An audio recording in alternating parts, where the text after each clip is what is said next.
Hello and welcome to lesson 15 of your Radio 2 class. We continue with our topic, voice and performance. All right, let's look at two very crucial quotes that you have to think about while we go through this lesson. One of them being, to escape criticism, do nothing, say nothing, and be nothing. And this one is from William Teacher. The second quote is, if you bring forth what is within you, what you bring forth will save you. If you do not bring forth what is within you, what you do not bring forth will destroy you. All right. My take on this is that, always do your best, always be opinionated, and always try new things. If you try nothing, then nothing is going to come out of it. All right, let's get into the lesson. Performance. The difference between accomplished professionals and talented neophytes, which are people that are new to a subject or an activity, is that the seasoned air talent always gives you the feeling that they are in control no matter what.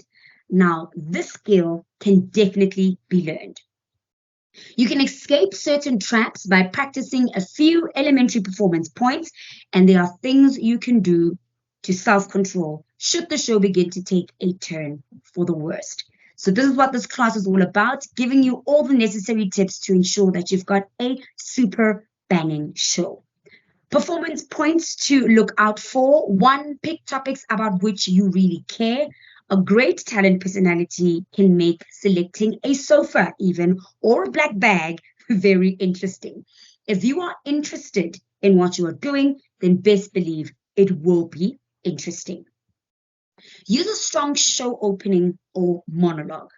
Be sure to do the following. Focus the topic. Engage the audience by forming a question. State your opinion or position on a talkable topic, or explain your view through an example, an experience, or storytelling. Please do not read the entire prepared script or speech.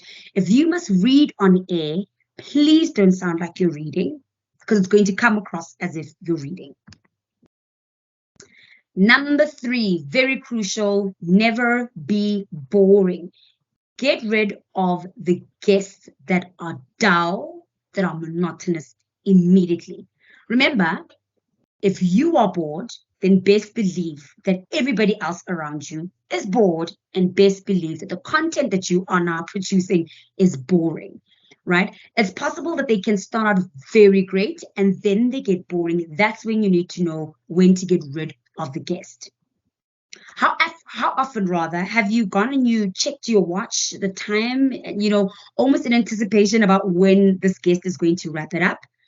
What we would suggest you do instead is rather have a signal with your producer, right, to almost indicate to the guest that things need to move on. We've got something else to do. For instance, you could get your newsreaders to come into the studio waving papers around to grab the attention of the guest. If you're too shy to let a guest know, or to try and wrap it up because you're too scared, because you're courteous, then find unique and interesting ways to get rid of the boring guest.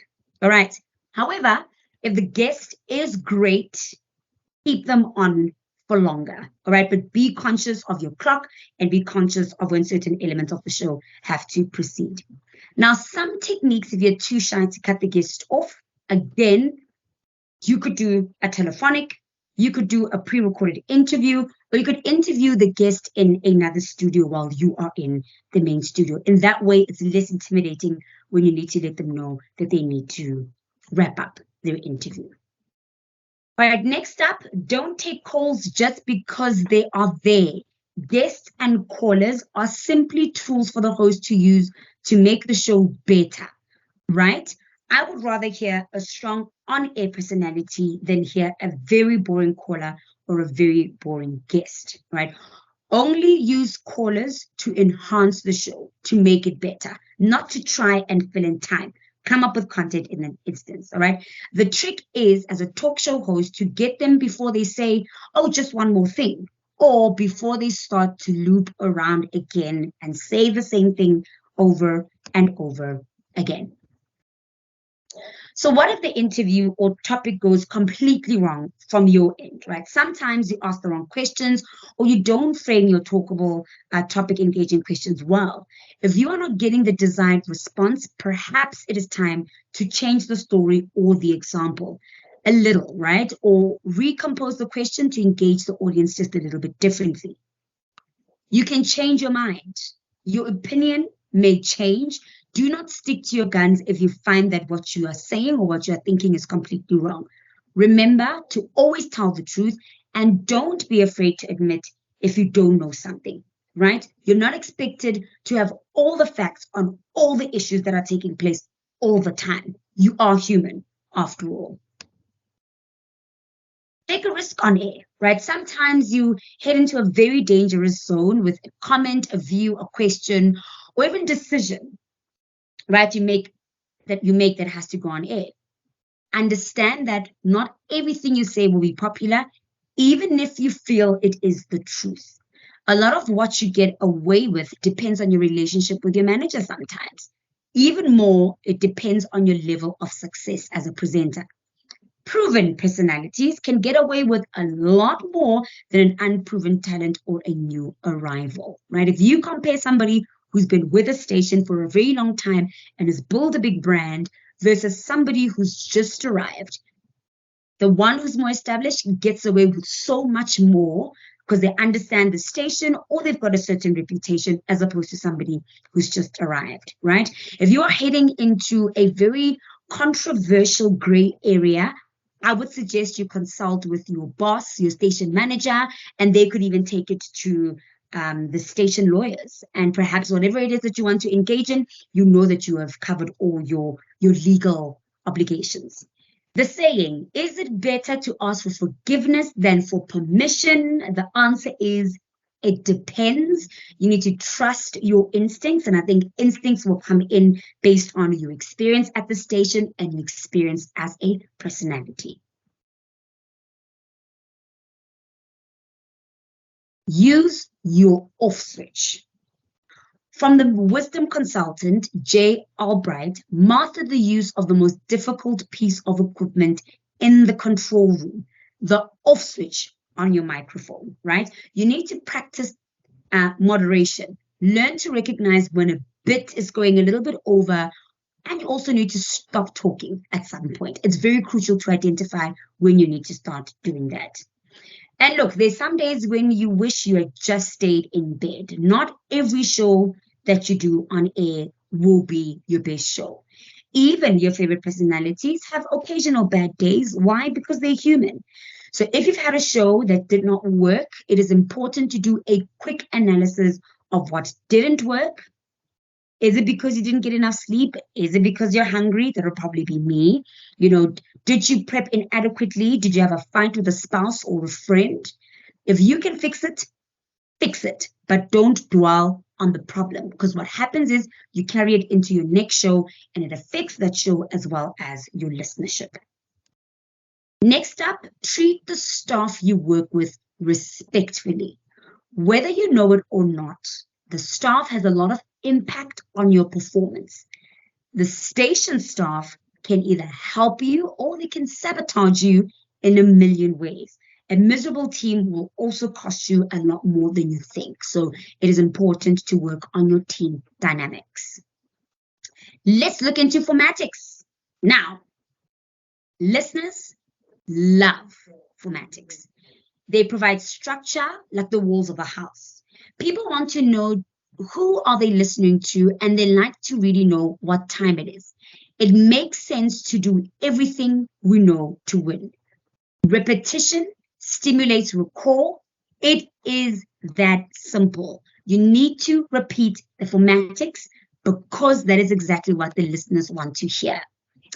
It is easier to get existing listeners to spend more time with you than it is to recruit entirely new listeners. You're already pushing onto an open door because you've already got their attention and you're just seeking just a little bit more. How much more, you might ask, right? So Miller suggests you set up your targets. 5 more minutes. We are too busy dropping off kids. We're juggling phone calls. We are checking our messages and emails. We're literally multitasking, right? And it's just reached its all-time high at this point with everything that we have to do. 5 more minutes. You need to invite your audience. Don't tease them, right? And when you invite them, you need to invite them like you mean it, okay? Invite a mere 5 minutes ahead of time. And like a magician, don't do the full reveal. Invite them with a nice hook. Invite them frequently. Keep inviting them on air. You might want to leave us now is something that you might say that'll just hook them on just a little bit longer. At the top of the hour, invite across news, promote what they're about to learn. As you change topics or switch to something new, invite the audience to stay by, saying it's going to be really, really good. As you go into a song, invite them to stay tuned in after that. And prior to a guest, invite the audience to listen in or to join in. Make an appointment. What if you decide you want to invite your audience more than 5 minutes ahead? Well, that's appointment listening. Appointment listening increases the station's rankings. You need to pick a highlight in the show. You can't give them the entire menu of options, and that's what you need to punt. Very important. Give the listener the time that they can hear that specific piece that you have just thrown out and made an appointment with. You are invited.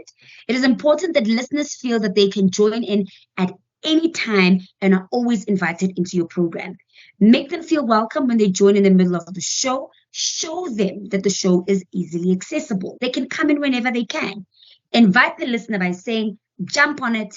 The water is just fine. Overcoming resistance. Now, the reason that many on-air personalities do not believe formatics are important is because they already know who they are and where they work. It becomes boring to them to repeat their name and the station dial position and the call letter. If the talent does not understand the absolute importance of formatics, they will not be a priority to the station. Ask talent to imagine that someone heard their show in a taxi and couldn't listen at home because they simply didn't share the station call letter or the dial position, right? It completely changes the perspective of the presenter. So always make sure that you're paying attention to the dial position and the call letter. The audience has a short attention span and often uses radio in the background. So catch them early. Credit where credit is. Every 15 minutes, you need to hammer this home. Your name, name of the show, name of the station, call letters, and dial positions. Talk radio formatics. Let's get into that a little bit. Never let the listener feel the format, right? Try to keep your formatics as natural sounding as possible. Only mention the clock if it is beneficial to the listener. So if we're dealing with primetime radio, we are dealing with 6 o'clock, 7 o'clock, 8 o'clock, 9 o'clock. Those are very important times for your listeners. But if you're on overnights, probably not as important, right? Your audience should never feel your format. They should simply feel that they're spending time with you. Don't remind them that you are taking a commercial break. The structure of the show is for you and not for your audience. Here's some tips. Open the hour with your name, the time, and the call letter. Do some short opening comments if you have any that day, which may or may not be the main topic. Launch into your monologue. For example, engage the audience with your opinion, position, and storytelling. Ask the question, right? This is your tightly focused topic. Give out the phone number. Take a break using proper formatics. Use the term up next instead of taking a break. Open the floodgates, which are the phone lines, after the first break. Reset the topic by asking the questions going in and out of each subsequent break, again using proper formatics. Resetting and teasing. Tips from consultant Tommy Kramer. Be sensitive to repetition. The listener wants consistency and not predictability. Repetition can bring down talent. And as management, keep the talent energized by pointing out the good examples when they occur or freshening things up that may become tired sounding. Let's look at Tommy Kramer's coaching handbook, right? Pull the listener into the radio with you. Don't say it is 72 degrees out there. That means that you are not with the listener. So don't mention the fact that you're not where they are. Sell the benefit. Does it lift my mood? Does it make my drive to work a little bit easier? Use real language. Talk on air like you would talk to somebody in real life. Say it like it is, right? And just leave the performance. We don't need to act. Just be yourself. Connect with the listener. Tell the listener, don't read to them. Make the story colorful, vast vocabulary that must be used as well when you speak to them. Write certain things down so you don't forget the important bits. The rule of one content piece or item per talk break. Don't speak about 3 different things. Listeners have a short attention span, so you want to catch them with just one thing at a time. Hit the target. Draw to a specific profile of your listener, right? Complete it with a picture, if possible. Speak to that target listener every time the mic opens. It's not you guys. Promote ahead. Promote anything of benefit coming up on your show. Be truthful, right? And specify times of a giveaway. Don't keep luring in your listener. Don't tell the listener what you think, right? Because it's irritating. Here's one you'll really like, or you have a great time. Don't make that assumption for listeners. Let them decide that for themselves. Sell the dream first, right? Before you give the information. Sell the sizzle and not the steak. By that we mean be as descriptive as possible. Don't tell me what I'm going to be getting. Describe it to me. Have a roadmap. Know how you're starting. Have a destination in mind. Know how you are ending. Don't waste time. Always move on to the next element if you have nothing to say. How to edit phone calls. Keep the unnecessary parts of the call off the air, right? If you need to thank your caller for calling in, absolutely brilliant, but don't do it on air. Definitely do it off air. Formatics for callers. Identify their name, the place, and after they've made their point, they get a brief and sincere acknowledgement of their call. Don't go around in circles. Cut it very quickly. Reset the stage. Adopt an egg timer attitude, and every couple of minutes, briefly reset the stage for anyone who may just be joining in the show. Remember, you want to promote inclusivity and that anybody can join in wherever they can. Break the habit of taking a break. Do not use the word break. The audience will think that they too must take a break from listening, but that's not what we want. Why? Because the whole show is yours. And stations are rated not only on the listeners that show up, but also rated on how many of those listeners stick around. Also, don't panic if you need a moment. The fear of dead air can provoke meaningless manic episodes that will actually lose your audience. A pause can be quite powerful. Content plus formatics equals ratings. Before each break, remember to tease what is coming up or research your talkable topic or engaging question. Involve your audience. Use a cliffhanger to keep them coming back for more, staying through the break, or just listening a little bit longer. After the break, briefly research your topic. A reset should include your name, your dial position, your topic. Ask your focus questions or tease, preferably on that one that everybody can listen to and one that will have a burning desire to answer. Give up the phone number as well as time checking. That wraps up our topics for today. It wraps up our content when it comes to formatics, the importance of these formatics to become a better presenter. Remember in the beginning of the lecture, we mentioned how the more experienced you are, the easier this becomes, but also everything can be learned.